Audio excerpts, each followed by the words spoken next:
Los invito a abrir sus Biblias, libro de Miqueas, capítulo 4.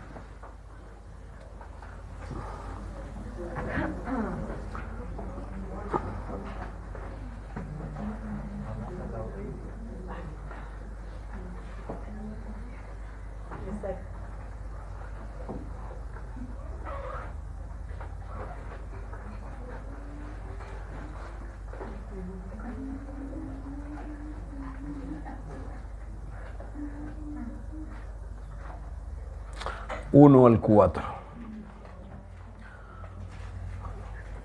Leemos. ¿Están listos? Acontecerá en los postreros tiempos que el monte de la casa de Jehová será establecido por cabecera de montes y más alto que los collados, y correrán a él los pueblos, vendrán muchas naciones, dirán: venid, y subamos al monte de Jehová, a la casa del Dios de Jacob, y nos enseñará en sus caminos y andaremos por sus veredas, porque de Sión saldrá la ley y de Jerusalén la palabra de Jehová. Y él juzgará entre muchos pueblos y corregirá a naciones poderosas hasta muy lejos, y martillarán sus espadas para asadones, sus lanzas para hoces. No alzará espada nación contra nación, ni se ensañará más para la guerra, y se les sentará cada uno debajo de su vid, debajo de su higuera, y no habrá quien los amedrente, porque la boca de Jehová de los ejércitos lo ha hablado. Padre, gracias por darnos este tiempo, gracias por tu palabra, gracias por las promesas, Dios, que das. Señor, han pasado mucho tiempo desde que tú hablaste esta palabra y creemos que aún no se ha cumplido, Señor. Oramos para que nos ayudes esta tarde, Señor, nos enseñes, nos hables, Señor. Y por sobre todas las cosas nos prepares también a nosotros, Señor. Ayúdanos, bendito Dios. Necesitamos oír tu voz, Señor. Necesitamos oír tu voz.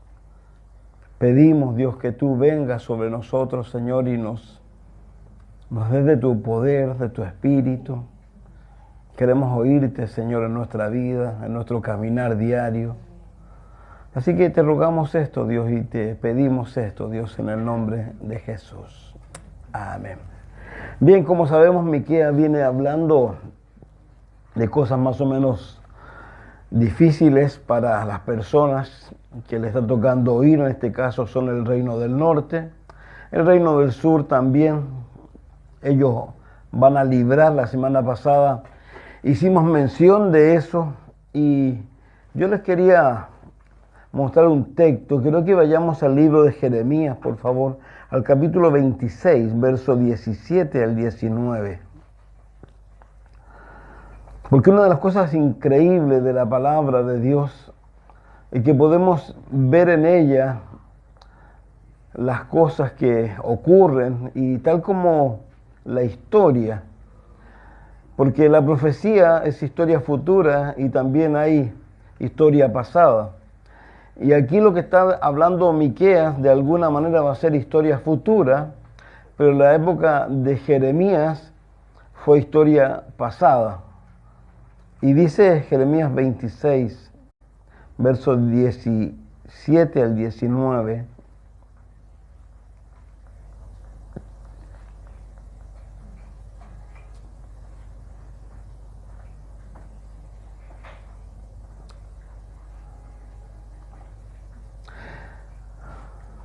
Entonces se levantaron algunos de los ancianos de la tierra y hablaron a toda la reunión del pueblo diciendo: Miqueas de Moreset profetizó en tiempos de Ezequías, rey de Judá, y habló a todo el pueblo de Judá diciendo: así ha dicho Jehová de los ejércitos: Sión será arada como campo y Jerusalén, y vendrán a ser montones de ruina, y el monte de la casa como cumbre de bosques. ¿Acaso lo mataron Ezequías, rey de Judá, y todo Judá no temió a Jehová, lloró en presencia de Jehová, y Jehová se arrepintió del mal que había hablado contra ellos? ¿Haremos pues nosotros tan gran mal contra nuestras almas? Hubo también un hombre que profetizaba en nombre de Jehová, Urías, hijo de Semaías, de Quirim, Jearim, el cual profetizó contra esta ciudad y contra esta tierra, conforme a todas las palabras de Jeremías, y oyeron sus palabras el rey Joacim, y todos sus grandes y todos sus príncipes, y el rey procuró matarle. Lo que estamos leyendo aquí en el libro de Jeremías es algo que ocurrió 100 años después del libro de Miqueas, 100 y tantos años. Y está haciendo mención que lo que había dicho Miqueas en su momento en contra de el reino del sur, Dios había desistido de hacerlo producto de que estas personas se habían arrepentido. Pero el contexto también de lo que está hablando es que en el momento en donde Jeremías le está tocando predicar y está predicando algo muy similar a lo que está o había dicho Miqueas para el momento en que él vivía, pero que no por eso no se iba a cumplir en el futuro, porque en el futuro, lamentablemente, el reino del sur, tal como dice el mismo libro de Jeremías en los primeros capítulos, su forma de vida llegó a ser peor que la de el reino del norte. Entonces, por eso Dios va a traer a Nabucodonosor y a Babilonia y va a hacer lo que aquí había dicho que iba a hacer con anterioridad, pero no lo hizo, pero ahora en el futuro sí lo va a hacer. ¿Y qué es lo que es? Que Jerusalén va a ser arada como campo y Jerusalén vendrá a ser montones de ruinas y el monte de la casa como cumbres de bosques. Entonces, aquí hay algo muy interesante con lo que está ocurriendo. ¿Por qué? Porque lo que está hablando Miqueas, lo que está hablando Jeremías, lo que va a hablar también Isaías y otros profetas con respecto a Jerusalén, Miqueas ahora en el capítulo 4 va a cambiar y va a decir algo totalmente diferente con respecto a Jerusalén. Porque lo que está hablando aquí en el capítulo 4, si lo leemos de nuevo, dice, acontecerá. Yo leí, ¿qué es lo que leí recién? No, pero cuando comenzamos, Miqueas, ¿no es cierto? Ya, perdón. Dice, acontecerá en los postreros tiempos que el monte de la casa de Jehová será establecido por cabecera de montes y más alto que los collados, y correrán a él los pueblos, vendrán muchas naciones y dirán, venid, subamos al monte de Jehová, a la casa del Dios de Jacob, y nos enseñará en sus caminos y andaremos por sus veredas, porque de Sión saldrá la ley y de Jerusalén la palabra de Jehová.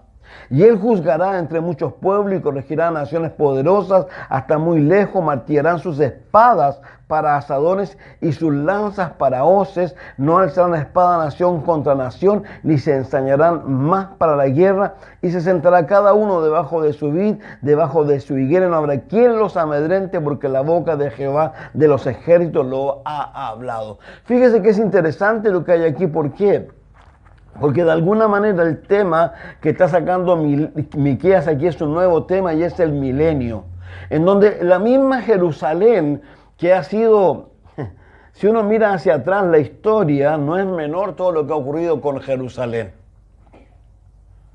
Desde la época en donde estamos mirando, porque no hay que olvidarnos que no solo aparecieron los asirios, no solo aparecieron los babilonios, no solo aparecieron los medopersas, sino fueron apareciendo diversos poderes y Jerusalén estuvo sometida y Jerusalén nunca llegó a ser de alguna manera lo que aquí está diciéndose. Al contrario, algo muy interesante, Jerusalén recién llegó a ser de los hebreos o de los judíos el año 67 de nuestra era. Y fue producto de las guerras. Cuando uno trae a la historia lo que pasó con Israel cuando Dios permite que ellos vuelvan a ser nación, el día 14 de mayo de 1948, cuando las Naciones Unidas proclaman a Israel como un nuevo estado, como una nación, al otro día los vecinos le declaran la guerra. Y no solo ahí, sino que luego viene el canal de Suez en el 50 y tanto, luego viene en el 67, y es ahí recién donde ellos, de alguna manera Dios usa todo aquello para que ellos recién allí vuelvan a tomar Jerusalén, porque hasta ese momento solamente tenían la mitad de Jerusalén. Ahora, pero lo que estamos mirando aquí es algo mucho mayor que lo que ellos tienen ahora. Entonces, algo interesante que está hablando aquí Miqueas, y que es interesante si usted ha leído Isaías capítulo 2, se va a encontrar que se dice lo mismo. Ellos predican en el mismo tiempo aproximadamente, y se dice que va a haber un momento en la historia del mundo en donde no van a haber armas, por tanto no van a haber ejército, y si hubieran ejércitos serían sin armas. Y ese es el futuro, de alguna manera, glorioso que viene para este mundo. Ahora, cuando uno piensa en estas cosas que están ocurriendo aquí, uno se sorprendería de los grandes montos de dinero que se gastan en armamentos. Hoy día, ahora, a pesar de que no hay guerra, bueno, hay guerra, está Ucrania, pero que no hay una guerra mundial, hoy día la cantidad de dinero que gastan países que no están en guerra es enorme. Al punto que sin lugar a duda no habrían problemas seguramente de hambre ni de ningún tipo. Pero nosotros sabemos la verdad, que lamentablemente el hombre, como dice el propio libro en Génesis capítulo 6, el corazón del hombre es continuamente al mal. O como dice 2 de Timoteo capítulo 3, que no es Pablo, sino que es el Espíritu Santo hablando de la calidad de personas que van a haber hoy día o que han habido en los últimos tiempos, que son una muy mala calidad de personas. Al punto que el libro de Santiago, cuando tiene que hacer referencia a Santiago a las personas que están sufriendo a causa de los patrones que tienen dinero pero que no le pagan, porque esa es la verdad. Entonces, para mí hay cosas muy tremendas en la Escritura y son 3 temas. Uno es el milenio, es el rapto y es el cielo.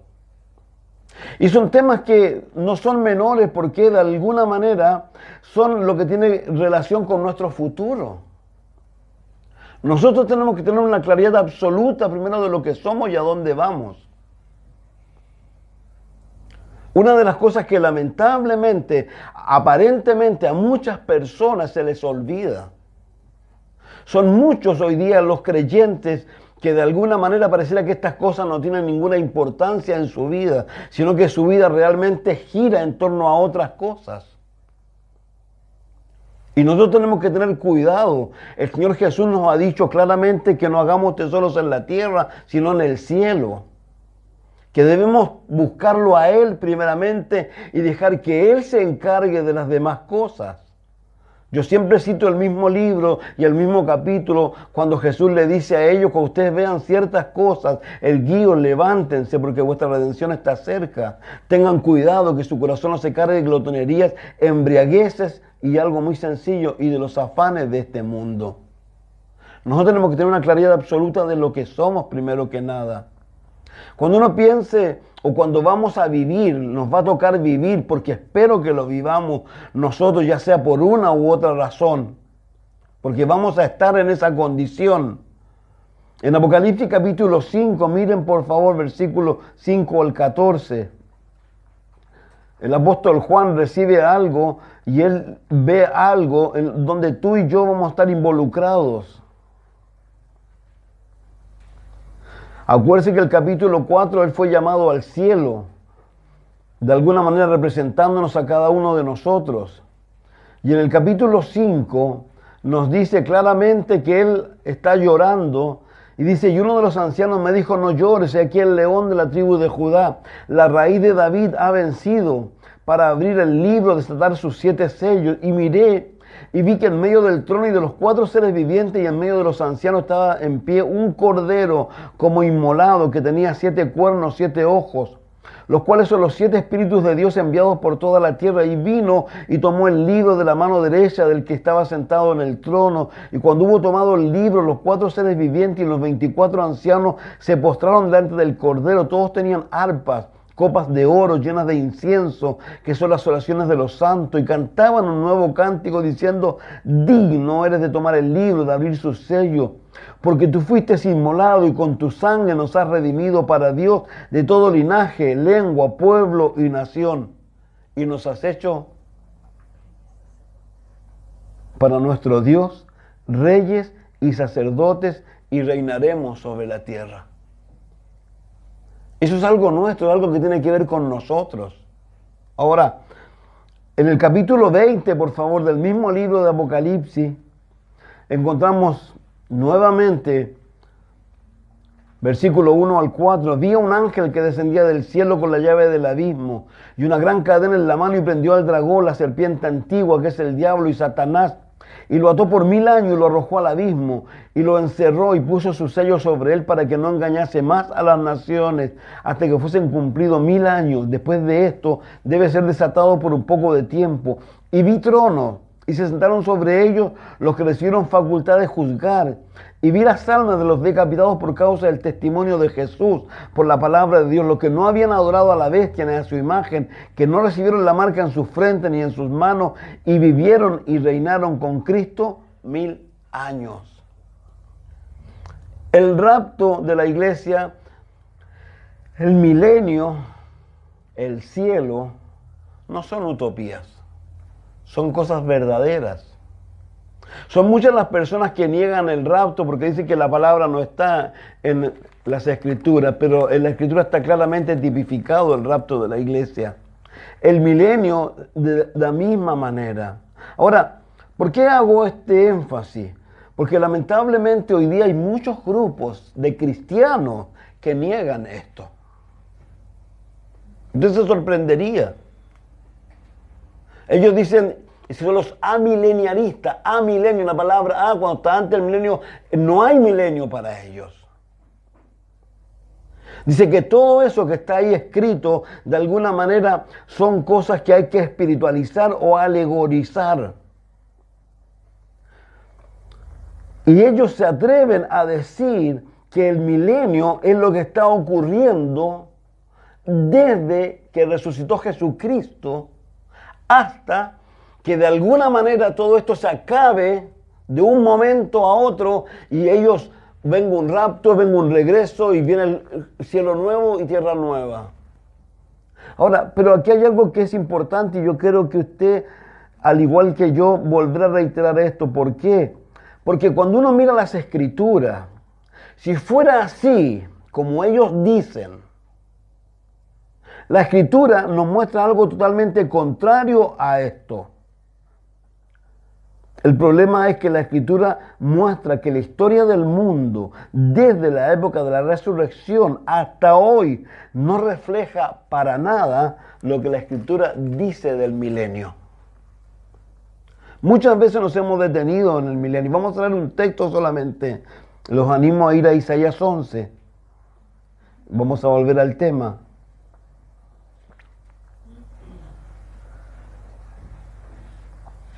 Dice, saldrá una vara del tronco de Isaí, un vástago retoñará de sus raíces, reposará sobre él el espíritu de Jehová, espíritu de sabiduría, de inteligencia, de consejo, de poder, de conocimiento, de temor de Jehová. Y le hará entender diligente en el temor de Jehová. No juzgará según la vista de sus ojos, ni arguirá para lo que oigan sus oídos, sino que juzgará con justicia a los hombres y arguirá con equidad por los mansos de la tierra. Herirá la tierra con la vara de su boca y con el espíritu de sus labios matará al impío, y será la justicia cinto de sus lomos y la fidelidad ceñidor de su cintura. Y aquí empieza a describir algo. Morará el lobo con el cordero, el leopardo con el cabrito se acostará, el becerro y el león y la bestia doméstica andarán juntos, y un niño los pastoreará. La vaca y la osa pasarán sus crías, se echarán juntas, y el león, como el buey, comerá paja. Y este no es solo este texto. Hay una cantidad enorme de textos en donde, por ejemplo, dice que no van a haber deformados, que no van a haber enfermedades. Entonces, cuando uno ve esto y escucha esas cosas, uno piensa, ¿qué Biblia leen estas personas? ¿Por qué? Porque si uno empieza a considerar lo que la Escritura enseña, vamos a Efesios capítulo 6, por favor. Ahora, y no solo eso, no solo es el milenio, sino que hoy día Cristo está reinando con un grupo, no sé quiénes serán, pero hay un grupo selecto donde Cristo está reinando hoy día. Pero si yo voy a la Escritura, en Efesios capítulo 6, versículo 10, adelante. Ahora, si pensamos un poco, ¿cuándo se escribió el libro de los Efesios?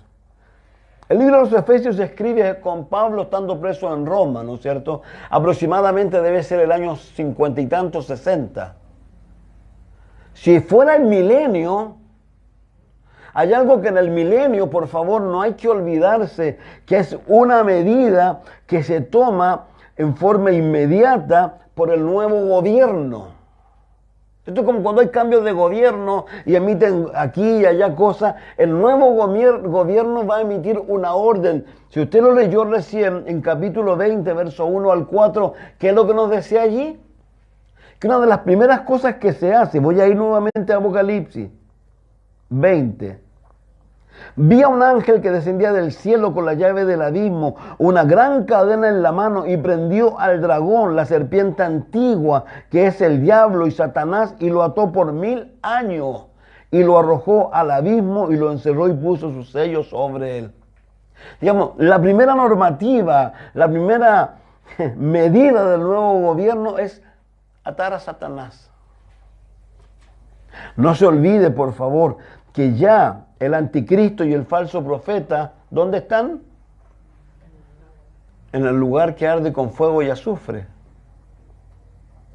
Recuerden que el milenio, de alguna manera, es el resultado, vamos a decirlo de esa manera, o no el resultado, sino que es el gobierno en donde Dios de alguna manera va a volver a poner en el corazón de los hombres el problema que el hombre tiene. Y el problema que el hombre tiene es el corazón, un corazón malo, un corazón perverso. ¿Por qué razón? Porque ese gobierno, que va a ser increíble, va a tener una cantidad enorme de personas que se van a rebelar en contra de Dios al final de ese milenio. Y algo interesante, no va a estar Satanás para tentarlo, no va a estar Satanás para asusarlo. Es el corazón de ellos. Tal como lo hemos dicho, esas personas se van a quedar muy quietas, muy piolas, porque saben que si van contra la autoridad no va a tener temor en poner sobre ellos su mano, tal como dice, porque va a reinar con vara de hierro. Entonces ellos no lo van a hacer. ¿Pero hasta cuándo? Sigamos leyendo aquí, por favor, dice, para que no engañase más a las naciones hasta que fuesen cumplidos 1000 años, y después de esto debe ser desatado por un poco de tiempo. Entonces, si yo hago énfasis en lo que estoy mencionando, que la primera medida del milenio, ese milenio, ¿no es cierto?, que se supone según está ocurriendo hoy día, uno de los enemigos de la iglesia o uno de los enemigos del cristiano no debería estar presente, porque está ¿dónde? Atado. Pero el apóstol Pablo dice algo diferente en el capítulo 6, verso 10. Por lo demás, hermanos míos, fortaleceos en el Señor, en el poder de su fuerza, vestidos de toda la armadura de Dios, para que podáis estar firmes contra las acechanzas del diablo. Perdón, si está atado, como alguien dijo, la cadena que tienes es muy larga. Porque Pablo aquí nos está diciendo que tengamos cuidado contra las acechanzas del diablo. Y si vamos un poquito más atrás, el mismo Efesios 4, verso 27, donde Pablo los está llamando a ellos a vivir una vida de verdad en Cristo, dice el verso 26, airaos, pero no pequéis, no se ponga el sol sobre vuestro enojo, ni deis lugar al diablo. ¿Cómo? ¿Está atado o no? Y así podemos seguir, no solo con el apóstol Pablo. Primera de Pedro capítulo 5, verso 8.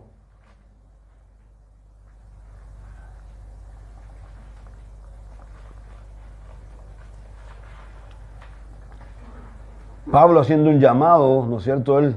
Pedro, a estas personas le dice, echando toda vuestra ansiedad sobre él, porque él tiene cuidado de vosotros. Sed sobrios y velad, porque vuestro adversario, el diablo, como león rugiente, anda alrededor buscando a quién devorar. Entonces, obviamente no estamos en el milenio. Obviamente estamos en la dispensación de la gracia que ellos tanto niegan. Y ellos no solo niegan la dispensación de la gracia, sino que ellos también dicen que Dios ya acabó con Israel. Otra mentira. Porque el libro de Romanos capítulo 11, recuerden Romanos 9, 10 y 11, es junto. Romanos 9, Israel ayer. Romanos 10, Israel hoy. Romanos 11, Israel mañana. Romanos 11, 21 dice que cuando Dios haya llevado o haya entrado en la plenitud de los gentiles, todo Israel será salvo. Y lo hemos aprendido, lo hemos visto en Apocalipsis capítulo 12, cómo Dios cuida a Israel, cómo a Israel le dijo claramente, cuando vean la abominación desoladora aún no ha llegado, no ha aparecido. Hemos sido majaderos cuando hablamos, porque estas personas dicen que la segunda venida de Cristo está en un solo, no hay una etapa A como le llamábamos nosotros, o el rapto de la iglesia, pero voy a citar lo que siempre he dicho, que dice segunda de Tesalonicenses. Cristo por segunda vez no puede venir si antes no se ha manifestado ¿quién? La apostasía, el hombre de pecado. La apostasía y el hombre de pecado no pueden aparecer en forma determinante para gobernar si no ha sido sacado en medio ¿qué? ¿Quién se lo impide? ¿Y quién es eso? La iglesia. Entonces, lamentablemente estas personas, vuelvo a reiterar. Entonces aquí Pedro ya nos está diciendo, así como Pablo, que, y este es mucho más enfático, no dice porque vuestro adversario el diablo, como león rugiente, anda alrededor buscando a quién devorar. Acuérdense, Satanás se presentó delante de los hijos de Dios en el libro de Job capítulo 1 y capítulo 2 y se le preguntó, ¿qué andas haciendo? Buscando esto, buscando, como dice por ahí la escritura, a las personas que de alguna manera empiezan a quedarse atrás en Cristo, que son las más vulnerables. Ahora, vamos a Juan, porque ya no solo Pablo, ya no solo Pedro, sino que Juan también. Primera de Juan capítulo 5, verso 19.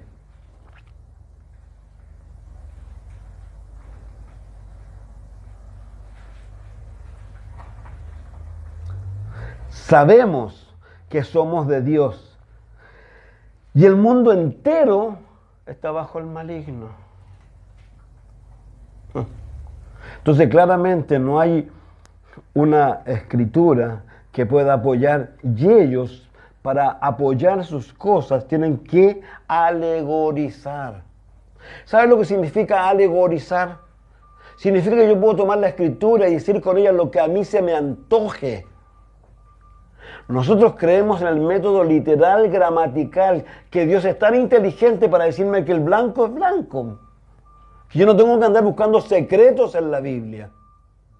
Cuando uno lee la Biblia y la lee como se nos exhorta siempre, encontramos claramente dirección sin lugar a duda, no hay que buscar nada. Entonces, lo importante es entender eso. El milenio es real, mis hermanos queridos. El milenio que está siendo hablado este grupo de personas que obviamente ellos no lo están viviendo, ¿no es cierto? Ellos están viviendo algo totalmente diferente, pero sí a ellos se les está haciendo hincapié en algo que hay en el futuro.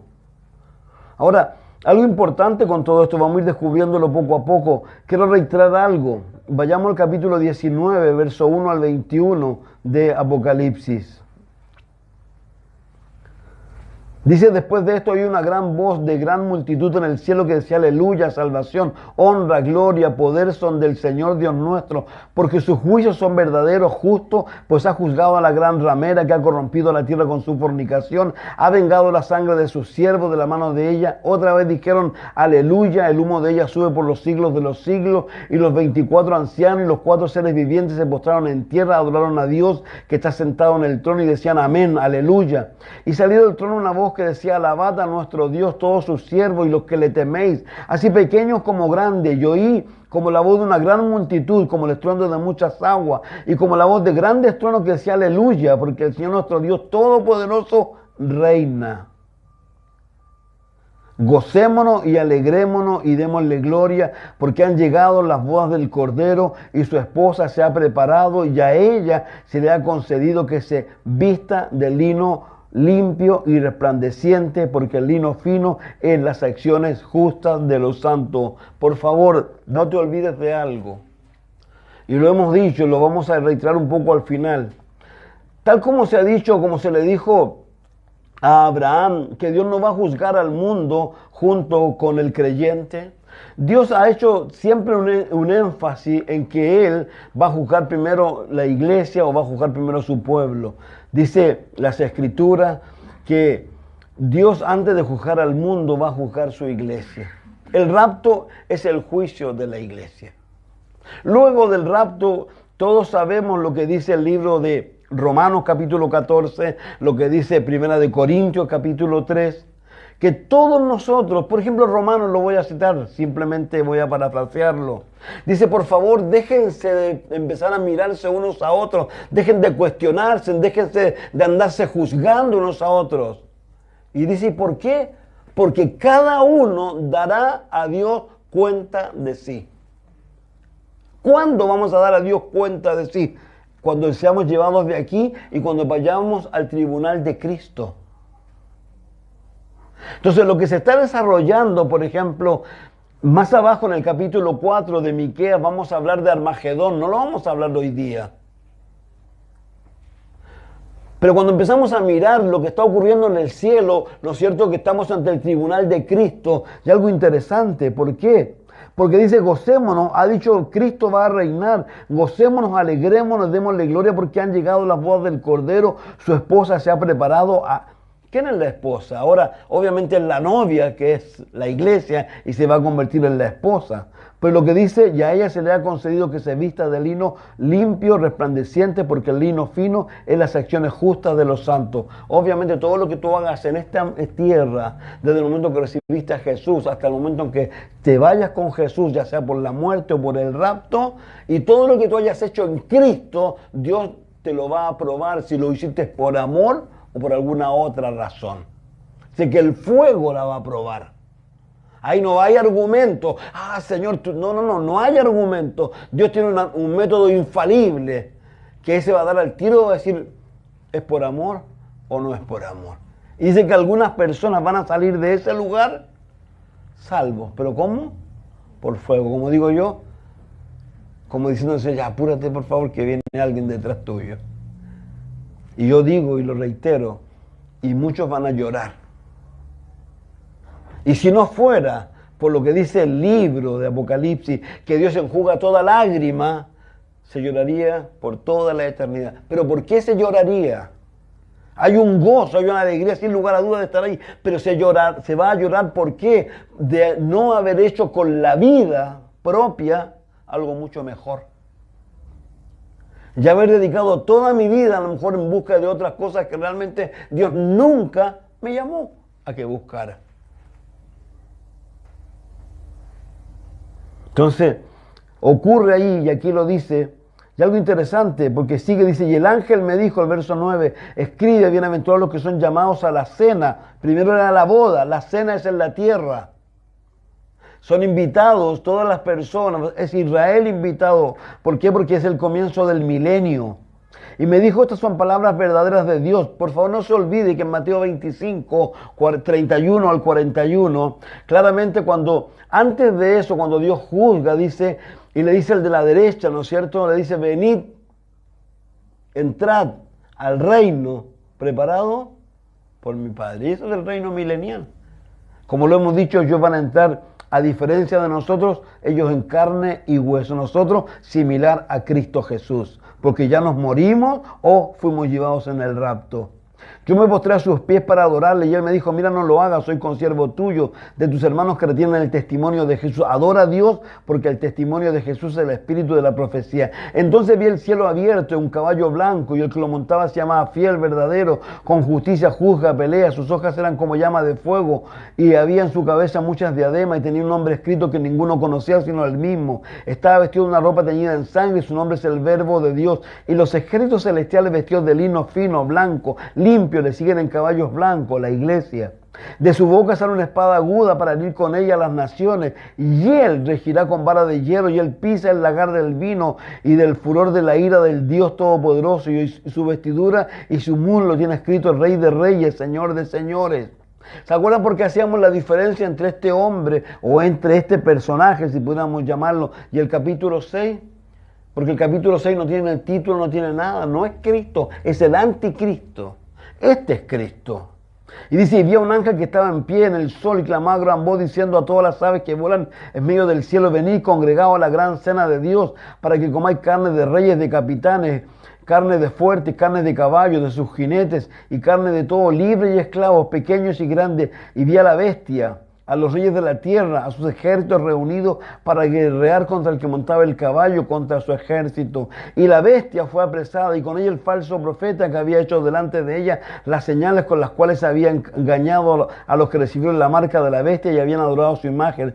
Estos dos fueron lanzados vivos dentro de un lago de fuego que arde con azufre, y los demás fueron muertos con la espada que salía de su boca, del que montaba el caballo, y todas las aves se saciaron de las carnes de ellos. Este es el final de la tribulación. Cristo viene. Recuerde, por favor, Mateo 24. Para que usted vea que no son cosas antojadizas. El versículo 29.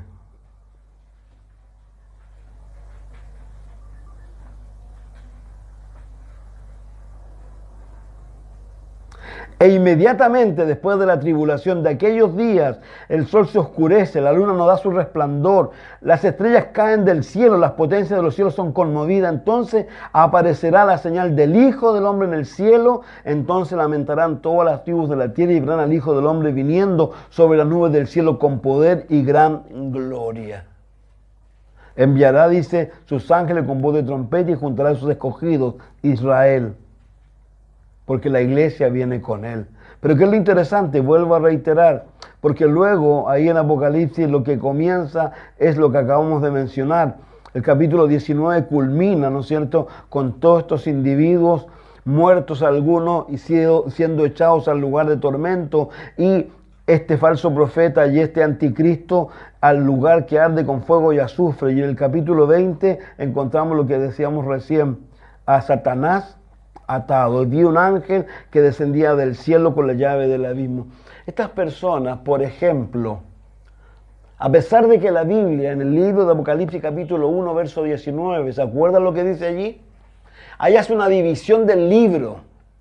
Las cosas que has visto, digamos, lo que has visto, las cosas que son y las que han de ser después de esta. Esa es la forma en que este libro se divide.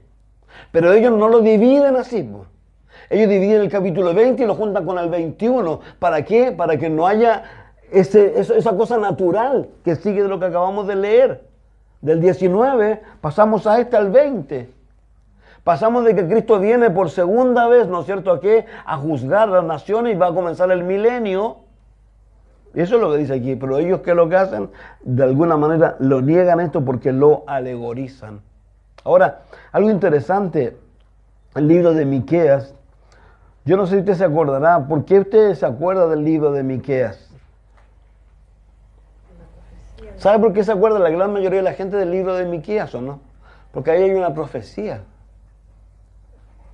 Mírenla, capítulo 5. Rodéate ahora de muras, hija de guerrero, nos han sitiado con vara, herirán en la mejilla al juez de Israel. Pero tú, Belén, Efrata, pequeña para estar entre las familias de Judá, de ti saldrá el que será Señor en Israel, y sus salidas son desde el principio, desde los días de la eternidad. Pero los dejará hasta el tiempo que dé a luz la que ha de dar a luz, y el resto de sus hermanos se volverá con los hijos de Israel y él mismo, y él estará y apacentará con poder de Jehová. De aquí que está hablando del nacimiento de Jesucristo, el Rey, el Mesías. Lo mismo que nos dice en Mateo capítulo 2, verso 16. Ahora, ¿qué es lo interesante que hay aquí? Yo lo decía recién, Miqueas 4. Quiero que vaya conmigo a Isaías capítulo 2.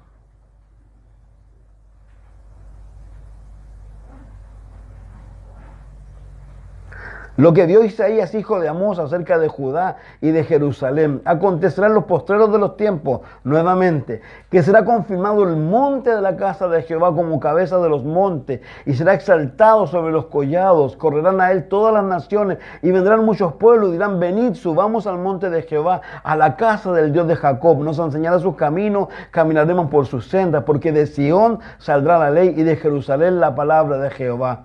Y juzgará entre las naciones, y reprenderá muchos pueblos, volverán sus espadas en rejas de arado y sus lanzas en hoces. No alzará espada contra nación, ni se adiestrará más para la guerra. Venid, oh casa de Jacob, y caminaremos a la luz de Jehová. Cuando Dios hace este llamado, porque muchas veces, a veces las personas, los que quieren criticar la Escritura, dicen que Miqueas le copió a Isaías, o que Isaías le copió a Miqueas. Pero la Biblia a nosotros nos dice algo que a nosotros no se nos debe olvidar nunca, que el que escribió este libro no es Miqueas, no es Isaías. ¿Quién es? El Espíritu Santo. Y el Espíritu Santo, sin lugar a duda, está usando todos los medios posibles para hacer ver a estas personas lo que Él espera a ellos. Ahora, algo interesante uno puede pensar, ¿no es cierto? Claro, ellos vivieron hace 2700 años más o menos. Pero por favor no se olvide de algo. Es lo mismo que nosotros. Nosotros, si miramos hacia atrás, podemos ir a la época del apóstol Pablo. El apóstol Pablo enseña acerca del rapto de la iglesia y acerca del cielo. Pero ellos partieron, pero ¿dónde están? Jesús dijo, me voy, yo lo decíamos el domingo, me voy para preparar morada para que donde yo esté, ustedes estén conmigo. Todas las personas que han muerto en Cristo después de la resurrección, yo no sé si ustedes lean Juan, al final de Juan habla de que 500 personas resucitaron. Todas las personas que han muerto en Cristo no fueron a dar, no se olvide nunca, al lugar de tormento. Al lugar de tormento iban a dar las personas que no estaban con Dios. Al seno de Abraham iban a dar las personas que estaban con Dios. Pero esas personas que estaban en el seno de Abraham dejaron de estar allí. Y por favor no se olvide de algo que es muy significativo, como lo llamó Jesús. ¿Cómo lo llamó? Paraíso. Porque el hombre le dijo, acuérdate de mí cuando vengas en tu reino. Y él dijo, hoy estarás conmigo, ¿dónde? Porque a pesar de que uno ve simplemente a Abraham y una descripción, era un lugar increíble. Pero ellos ya no están allí. ¿Dónde están? Segunda de Corintios 12. Conozco un hombre en el cuerpo, si fuera del cuerpo, fue llevado ¿dónde? Al tercer cielo, fue llevado ¿dónde? Al paraíso. Ahora, ¿por qué pongo este énfasis? Porque de alguna manera las personas es lo mismo que con nosotros. Podríamos pensar, bueno, a lo mejor el Señor tarda 20 años, tarda 30 años más, a lo mejor vamos a morir porque la Biblia dice que nosotros vamos a morir si Él no viene. Pero el llamado que se nos hace a nosotros es ¿a qué? Porque una de las mentiras más grandes que hay, ¿saben cuál es o no? Una de las mentiras más grandes que hay no es que no existe el infierno. Una de las mentiras más grandes que hay, que falta mucho. Esa es una de las mentiras más grandes que hay. Esa es la mentira más grande que Satanás le está metiéndole a sus hijos o a los hijos de Dios, a los creyentes. Pero Jesucristo nunca enseñó de esa manera. Al contrario, Jesucristo fue tremendamente enfático cuando Él hablaba con su gente. Yo le decía recién a Eduardo, no sé de qué estábamos hablando, pero yo le decía, realmente cuando las personas conocen a Jesús, son radicales. Uno de los dolores más grandes que tuvieron los apóstoles, el apóstol Pablo, vamos a decir, y lo dice en muchos de los escritos, se lo dice a los Gálatas, dice, temo, al punto dice que todo lo que han padecido ha sido en vano. En Corintios dice, temo, que así como Satanás engañó a Eva, muchos hayan sido engañados de su sentido. Yo les digo algo, en la iglesia de Cristo hoy día hay muchas personas que no conocen a Jesús,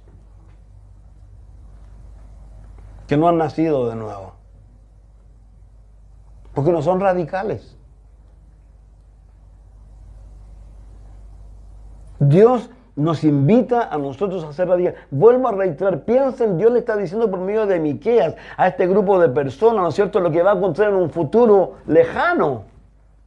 Pero el hecho de que fueran un futuro lejano no significa que ellos tienen que esperar hasta ese momento para disfrutar con Dios. ¿Por qué? Porque la gran mayoría de ellos que estaban en Cristo o en Dios murieron. ¿Dónde fueron a dar? Al seno de Abraham. ¿Qué pasó en el seno de Abraham cuando Jesucristo murió? Primera de Pedro capítulo 3. Lo que Pedro le dijo a los fariseos, cuando los fariseos le dijeron, danos señal. No les voy a dar ninguna señal más que la señal de ¿quién? De Jonás. 3 días en el vientre del pez, 3 días en el centro de la tierra. ¿Qué fue a hacer al centro de la tierra Jesús? Efesios 4, llevó cautiva la cautividad. Entonces, si uno empieza a pensar hacia dónde voy, entiendan lo que estoy hablando. Estoy hablando que si Dios te dice que tú eres del cielo, de que tú tienes una eternidad y te lo está diciendo ahora, pero tú no, para que hoy tú te disfrutes eso. Es como lo que le dijo a los apóstoles cuando ellos estaban contentos por un montón de cosas. Hey, tranquilo, ponte contento porque tu nombre, ¿dónde está escrito? Ahora, lo dice la Escritura, dice el libro de Apocalipsis, no borraré tu nombre. A mí yo no sé, pero eso dice la Biblia. Entonces, ¿cuántas personas pueden escuchar de esta promesa? ¿Cuántas personas pueden escuchar del cielo? ¿Cuántas personas pueden escuchar del rapto?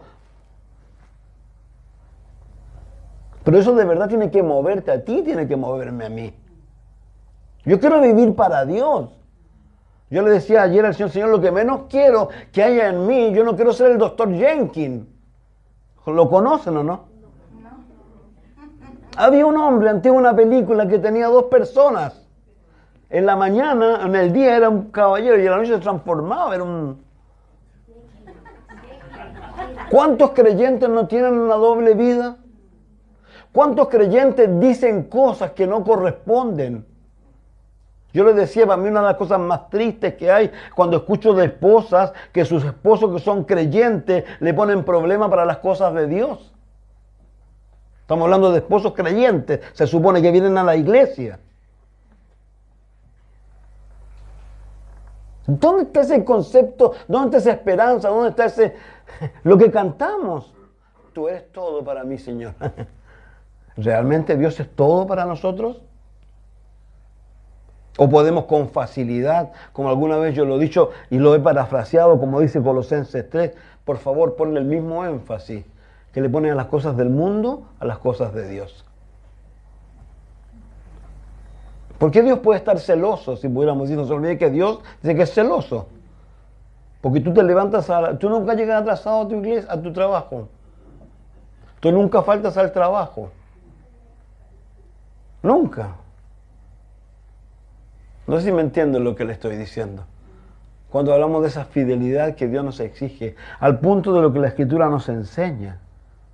Uno lo mira y la Escritura... Entonces, si uno piensa en estas cosas, por favor voy a leer de nuevo. Dice, todo lo que está diciendo Isaías, y dice después, venid, oh casa de Jacob, y caminaremos a la luz de Jehová. Digamos, Spurgeon decía algo que no es menor. Él decía, voy a leerlo, como siempre nunca puedo terminar todo lo que escribo. Dijo, si fuera en barco a Australia, llegaría aún si fuera en una bodega llena de equipaje y de ratas. Pero me gustaría ir en una cabina de primera clase. Y no veo por qué, si tú y yo vamos al cielo, no debiéramos ir en primera clase. Y no está hablando de posición económica. Está hablando de cuántos creyentes viven vidas, oiga, que dejan mucho que desear. ¿Cuántos creyentes no están amargos? ¿Cuántos creyentes no culpan a Dios de esto otro? Y usted me mirará, en la verdad hay un montón de personas que dicen ser creyentes, pero ese es su concepto. Siendo que la Biblia, y algo interesante, Dios nunca nos ha engañado. Dice, todas las cosas te ayudan. Todas las cosas. Si tu hijo pequeño parte de este mundo, ¿a dónde va? Al cielo, ¿no? ¿No debiera ser un motivo de gozo? ¿Y por qué yo peleo con Dios porque Dios de repente puede hacer algo de esa naturaleza y considero que Él es injusto? Siendo que Él sabe más que yo. Entonces realmente cuando uno piensa, no hay este radicalismo, no hay esta... Es como lo que uno ve, por ejemplo, en el apóstol Pablo. El apóstol Pablo claramente cuando él va y se despide, se acuerdan de las personas de Mileto, y él les dice, ¿sabe qué? El Espíritu Santo me dice que me esperan tribulaciones. Dice, pero no me interesa, no me interesa, no estimo preciosa mi vida para mí, dice, con tal de acabar mi carrera, ¿con qué? Con gozo. ¿Cuántos creyentes van a ser sorprendidos a lo mejor? Siendo que la Biblia dice que lo que menos quiere Dios, que el creyente sea sorprendido, porque no puede ser sorprendido, porque el creyente debiera estar en una constante espera, el creyente debiera estar haciendo todo lo que hace, ¿para quién? Para el Señor, todo. Pero ¿cuántas veces nos encontramos con lo que acabamos de mencionar con el doctor Jenkins? ¿Cuántas veces nos encontramos que el viejo hombre, la vieja mujer, ponla como toman control de nosotros, pues nos hacen pasar vergüenzas no menores? ¿No ha sentido muchas veces que usted no es lo que quiere ser? De eso se trata. Y eso es lo que Dios no quiere. Él dice que ha venido a darnos vida. Pero vuelvo a repetir, ¿cuántos creyentes? Fíjense que la propia Escritura dice en el libro de los Hebreos que debemos caminar de tal manera, para que lo cojo, que tú y yo debiéramos ser ejemplo. ¿Saben? Escuchaba una canción de Elevation Worship, ¿está bien? Ya, Worship. Una canción muy simple que canta un joven y él dice, habla de su mamá, habla de su abuela. Cómo oraba su abuela y su abuela la escuchaba y que parecían cosas medias raras, pero cómo su abuela le decía que es lo mejor y que después en el futuro él lo iba a agradecer, y en el futuro él dice, bueno, ahora yo me doy cuenta realmente que mi abuela tenía razón. ¿Saben? Una pregunta muy simple, ¿cuántas personas están satisfechas y están contentas de que sus hijos están bien, tienen profesiones? Eso debería ponerme contento a mí. Claro, a mí me pone contento, a lo mejor, ¿por qué? Porque son un cacho menos para uno, ¿entendí? Ya no es mi problema, porque se la puede valer por sí mismo. Pero no es la idea. La Biblia dice que la vida del hombre no consiste en la abundancia de bienes que posee. Digamos, esto es como lo que Pablo le dice a Timoteo con respecto a su abuela y a su madre. Tú, como acabo de mencionar en Hebreos, debes ser tan espectacular tu caminar en Cristo, que la persona que viene atrás, por muy mal que venga, dice, no, si se puede, ella puede, él puede. Que tú realmente quieras ser un modelo. Yo te pregunto algo muy simple y lo he dicho alguna vez. Muchas veces las oraciones públicas son tan bonitas, Spurgeon lo dice. Pero yo te pregunto, ¿cuánto tiempo tú pasas en tu casa orando? ¿Cuántos minutos? Tómate un reloj y ve cuánto te demora, cuánto oras tú realmente. O te pones a orar y de repente te le acabaron las palabras y ya no tienes nada más, porque no tienen no hay gente que te escuche, po. Así que no hay que orar bonito, po. Estás tú y Dios nomás. Te pregunto, ¿cuánto oras tú? Pon un reloj, dobla tus rodillas. Si nosotros tenemos que pedirle a Dios que intervenga en nuestra vida, Dios tiene que intervenir en nuestra vida, tiene que modificarnos a nosotros, tiene que darnos un sentido de vida más allá del que tenemos hoy día. Si no se trata solo de vivir. Te hago una pregunta, ¿cuántos de los que estamos aquí tenemos amigos, familiares que no conocen a Dios? No les voy a pedir que levanten su mano. ¿Cuántos? ¿Qué quieres tú? Yo quiero que vengan. Mi hijo mayor el otro día se me sintió. Bueno, Margarita se me sintió y me dijo, papá, tú estás mal. Me dijo, yo sé en quién he creído. Ya, está bien, ok. Porque yo le dije, me voy a morir uno de estos días y me voy a ir al cielo y yo no sé si voy a ir después tú. Pero así como que Le toqué los sentidos. Pero yo quiero tocar, yo quiero que él entienda. Tengo 4 nietos, 3 nietas y un nieto con él. Él tiene una responsabilidad. Su esposa. Entonces él tiene que entender y madurar. Pero Dios tiene que modificar. Y vuelvo a reiterar, te pregunto esa cosa muy simple. ¿Cuánto tiempo pasas en oración? Sé honesto contigo. Y uno se da cuenta ahí que realmente andamos muy lejos, como dije recién, de ser lo que deseamos ser. Ahora, yo no lo estoy condenando. Yo lo que le estoy diciendo más que ninguna otra cosa es que Dios nos está invitando a nosotros a una profundidad con Él. Y que no tiene que ver con nosotros, tiene que ver con Él. Si Él prometió algo, ¿qué dijo? Ustedes son malos. Si tu hijo te pide pan, tú le das una piedra, no, le das pancito y le echas chanchito, quesito. ¿Cuánto más, dice, dará su espíritu a los que se lo pidan?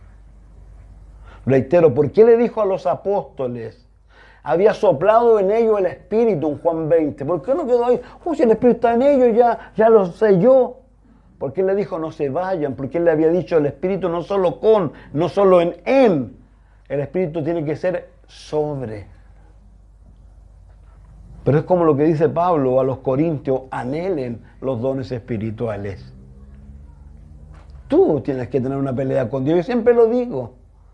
Pero tú en tu cuarto, por eso yo reitero, oramos con la Margarita juntos, pero trato de no orar con ella.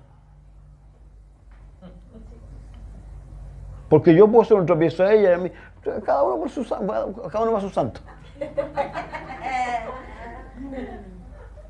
Pero yo te animo a eso, a que de verdad realmente podamos ser personas. ¿Por qué? Porque tal como digo, estas personas que a lo mejor están leyendo esto, ¿no es cierto? Y escuchando esto, y a lo mejor podrían decir, bueno, pero está tan lejos. Pero lo que no está lejos sobre ellos, ¿qué es lo que es? Que ellos pueden morir en cualquier momento. Y reitero, ¿dónde fueron a dar? Pues?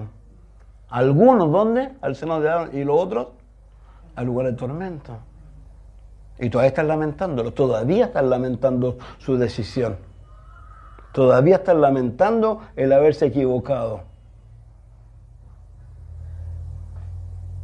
Porque esas personas no están ahí no está Satanás, ya sabemos dónde va a estar, dónde está ahora él, y él no va a ser el rey del infierno.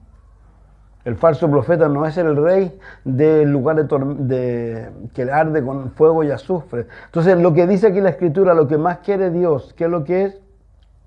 Venid, oh casa de Jacob, caminaremos a la luz de Jehová. Ciertamente tú has dejado tu pueblo, la casa de Jacob, porque están llenos de costumbres traídas del oriente, de agoreros, como los filisteos pactan con hijos de extranjeros. Entonces, claramente Dios no quiere que nosotros vivamos bajo los preceptos del mundo, que no nos olvidemos de lo que somos, por favor. Estamos en el mundo, pero no somos del mundo. No seguimos los preceptos del mundo, como dicen los deseos de los ojos, los deseos de la carne, los deseos de la vida. No seguimos eso. Nosotros seguimos a Jesús. Entonces, la iglesia, lamentablemente, a pesar de todas las promesas que ha tenido, la propia Escritura que enseñan que muchas personas no van a participar de esas promesas. Mateo 7, verso 21, lo voy a parafrasear nomás, que dice que muchos se van a acercar a Él y le van a decir, Señor, en tu nombre, ¿qué es lo que hicimos? Y está hablando de líderes, de pastores, de no sé. Y le dice, perdón, no te conozco. ¿Por qué? No sé qué habrá acontecido ahí. Pero miren, Mateo 24, por favor, verso 36.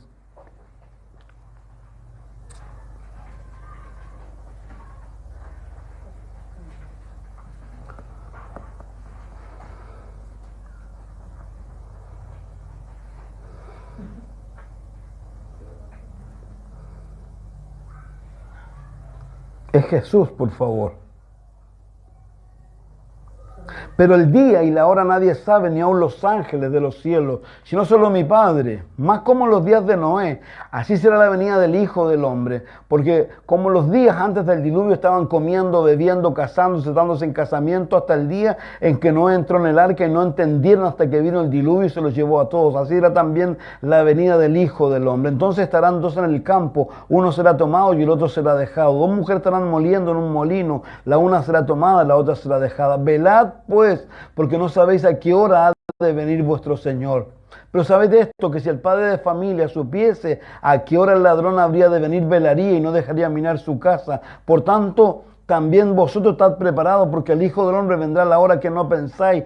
¿Quién es pues el siervo fiel y prudente al cual puso su Señor sobre su casa para que le dé el alimento a tiempo? Bienaventurado aquel siervo al cual cuando su Señor venga le haya haciendo así. De cierto os digo que sobre todos sus bienes le pondrá. Más si aquel siervo malo dijera en su corazón, mi Señor tarda en venir, y comenzara a golpear a los consiervos, aún a comer, a beber con los borrachos, vendrá el Señor de aquel siervo en el día en que éste no espera, la hora que no sabe, y lo castigará duramente y pondrá su parte con los hipócritas. Allí será el lloro y el crujir de dientes.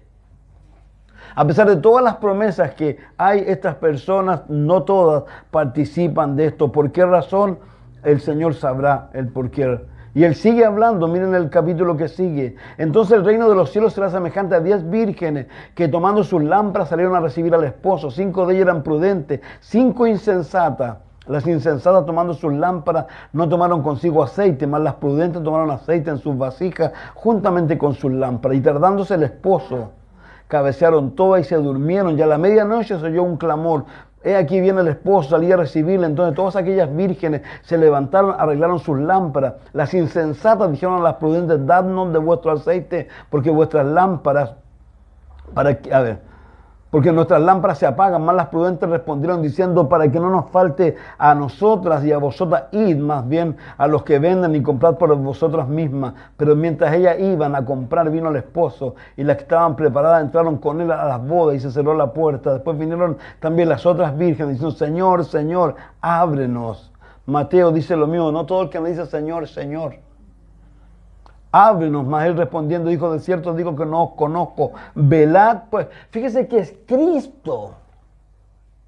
Ya dijimos, velad, que significa estar despierto.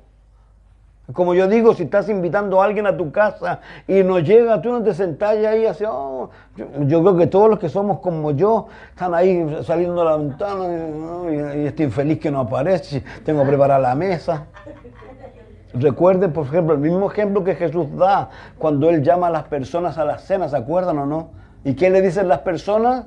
Cuando los apóstoles o la gente que le envió volvieron, Señor, ¿sabes que están ocupados? Este se compró un televisor, está viendo Smart TV, ahora está feliz. Este se compró un auto, está feliz con el auto. Este se compró una moto, está preocupado de eso. Todos estaban preocupados de algo, pero no iban, no querían ir. ¿Y qué les dijo? Vayan, busquen a los cojos, a los mancos, a los...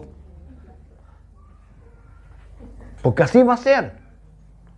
Yo reitero, si no es chiste cuando Él dice, por favor, no dejes que tu corazón se cargue de glotonerías, embriaguez y de los afanes de esta vida. Los afanes, y el afán es algo muy peligroso para nosotros. Nosotros realmente tenemos que confiar en el Señor. Entonces, por eso vuelvo a reiterar, Dios es el que invita y aquí el que nos dice, velad pues, porque no sabéis el día ni la hora en que el Hijo del Hombre ha de venir. Porque el reino de los cielos es como un hombre que yéndose lejos llamó a sus siervos, le entregó sus bienes, a uno dio 5 talentos, a otros 2, a otro 1, a cada uno conforme a su capacidad. Luego se fue lejos, y el que había recibido 5 fue, negoció, y ganó 5. El que había recibido 2 ganó 2, pero el que había recibido 1 cavó en tierra, escondió el dinero del Señor. Después de mucho tiempo vino el Señor de aquellos siervos, le dio cuentas con ellos, llegando al que había recibido 5, le diciendo, Señor, 5 talentos me entregaste, aquí tienes, he ganado otros 5 sobre ellos. Y su Señor le dijo, bien buen siervo y fiel, sobre poco has sido fiel, sobre mucho te pondré, entra en el gozo de tu Señor. Llegó también el que había recibido 2, lo mismo ocurrió con él. El Señor le dijo, bien buen siervo y fiel, Pero luego dice, llegando también el que había recibido un talento, dijo, Señor, te conocía, que eres hombre duro, que sigas donde no sembraste, recoge donde no esparciste, por lo cual tuve miedo, fui y escondí tu talento en la tierra, aquí tienes lo que es tuyo. Respondió su Señor, le dijo, siervo malo, negligente, sabías que ciego donde no sembré, que recojo donde no esparcí, por tanto debías haber dado mi dinero a los banqueros, y al venir yo hubiera recibido lo que es mío con los intereses. Quitarle pues el talento y darle al que tiene 10 talentos, porque el que tiene le será dado y tendrá más, y el que no tiene, aún lo que tiene, le será quitado. Y el siervo inútil echarle en las tinieblas de afuera, y será el lloro y el crujir de dientes. A mí siempre me ha llamado la atención cuando dice, al que tiene, aún lo que tiene, le será quitado. ¿Qué será? ¿Será que es borrado nuestro nombre en el libro de la vida? ¿Será que somos la persona que se queda en las dos que están allá? Yo no lo sé. Pero es Jesús el que está hablando aquí. Entonces vuelvo a reiterar, creo que lo más tremendo hoy día es cuando el diablo le está diciendo a las personas, no hay prisa, tranquilo, no hay prisa, sí hay prisa. Veía una película el día de ayer con Margarita, una película de historia real de un moreno que es uno de los pocos en la guerra de Corea. Estados Unidos venía saliendo de la Segunda Guerra Mundial, años 50 la guerra de Corea. Un negro había llegado a ser piloto. Su comandante que los enviaba porque ellos habían sido preparados, primero no había guerra, pero ya empezó la guerra. ¿Sabe lo que le decía su comandante? Le decía a los que iban de combate, le decía, por favor, arreglen todos sus asuntos, no tengan nada pendiente. Te pregunto algo, ¿alguno de ustedes tiene problemas de odio? ¿De rencor? ¿De no perdón? ¿Tienes algo que no has resuelto? ¿Qué pasa si un día te mueres? Y tú me estás a decir, ¿pero cómo? ¿Quién te dice que no? ¿Quién te asegura que tú te duermes y mañana despiertas y abres tus ojos? ¿Quién te asegura eso? Nadie te lo asegura. Entonces, cuando Dios nos invita a estas cosas, nos invita para que realmente seamos conscientes y consecuentes, que somos vulnerables, que puede A, venir Él, o B, nos podemos morir. Y lo que más quiere Dios es que no tengamos asuntos pendientes. De ningún tipo. La iglesia está en paz con todo en la medida que se pueda. El problema no es mío, yo no tengo drama. Entonces yo te animo a ese, te animo realmente a que seamos como dice el libro de los Hebreos, voy a terminar, el libro de los Hebreos dice que no somos de aquellos que retroceden, sino de aquellos que tienen ¿qué? Fe para preservar el alma. A eso nos ha invitado Dios. Y por favor, vuelvo a reiterar, te invito a lo que el Señor nos invita a nosotros, Efesios 5:1, imitemos, seamos imitadores de Dios. Seamos imitadores de Dios. O como dice el apóstol, y no nos olvidemos de algo que dijo Jesús, nosotros no estamos solos. Mateo 28:28, ¿qué le dijo el Señor? Estoy con ustedes todos los días hasta el fin. Tú no estás solo, yo no estoy solo. Sea lo que sea que tengamos que pasar, nosotros tenemos que entender a lo que Dios nos ha llamado a nosotros. Romanos 8:28, ¿qué dice? A los que aman a Dios todas las cosas le ayudan a bien lo que sea. Dios quiere trabajar en tu vida, quiere trabajar en mi vida. Dios tiene que hacer algo todavía en nosotros. Y a veces tiene que usar métodos que no son los... Jehová no entristece voluntariamente. Jehová al hijo que ama lo disciplina. Entonces Dios tiene que usar su forma y sus medios porque quiere que lleguemos al cielo. Y vuelvo a reiterar algo que es muy simple, como Pablo dice en Hechos 20, 22 al 24. Ya lo cité.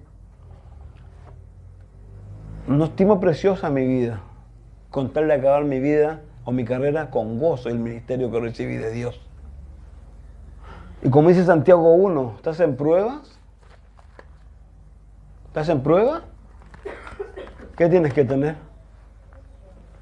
Gozo. El gozo es su fuerza, dice Nehemías. Ese gozo lo provoca el Espíritu Santo, pero lo provoca cuando yo soy capaz de entregarme a Él. Está bien, Dios, está bien, está bien.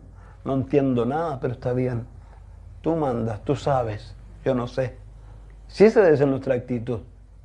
Y creyendo que los planes de Dios para nosotros, ¿qué es lo que son? de bondad. Dios siempre quiere lo mejor para nosotros, siempre.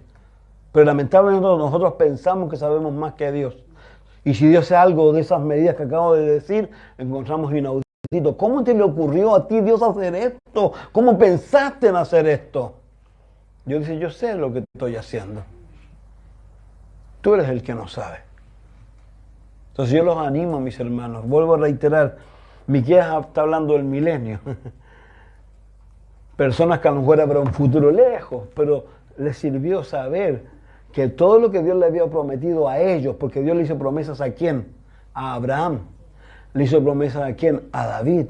Dios hizo promesas. Esas promesas se van a cumplir. Entonces, hermanos míos, el día menos pensado o viene Jesucristo, o el día menos pensado, nos morimos. Nos morimos. Yo no sé cómo le irá a Willy que va tanto a Argentina si le toca ver accidentes de tránsito. Hace poco íbamos por Las Palmas, no sé con quién, un día de esos de llovizna, como 4 accidentes. Tú nunca sabes. Pero Dios sí sabe, porque te dice, velad pues, porque no sabéis el día ni la hora. Padre, gracias por darnos este tiempo y yo simplemente te ruego que nos ayudes, partiendo de mi propia persona, Señor. Que nos modifiques, Señor, que nos ayudes. Que a nuestra vida, Dios, le des un sentido claro, Señor. Señor nuestro, yo te ruego, Dios, que nos ayudes, Señor. Yo te ruego que pongas en nosotros un corazón muy grande, primero por la gente que no te conoce, pero particularmente por nuestros hijos, hijas, padres, madres. Que nos ayudes a ponernos delante de ti como lo hacía Job, Señor. Yo reitero eso, Señor. Y ayúdanos, bendito Dios, a entregar cada día nuestra vida a ti, Señor. Y como decía nuestro pastor Chuck, Señor, que nos sorprendas tú cada día, Señor, con tus cosas, Señor. Queremos vivir para ti y necesitamos que tú nos ayudes, Señor, porque nosotros somos tontos, torpes, Señor. Y necesitamos que tú nos hables, nos guíes, nos toques, Señor. Te pedimos tu ayuda, Padre. Pedimos de que tu Espíritu Santo venga sobre nosotros, Señor. Yo te ruego que tú bautices con tu Espíritu Santo a estas personas y a mí, Señor. Y que nos pongas un deseo muy grande por estas cosas, Señor. Que no cesemos hasta que esto sea una realidad en nosotros, Señor. Padre, gracias, Dios. En el nombre de Jesús, Señor. Amén y amén. Dios les bendiga mucho.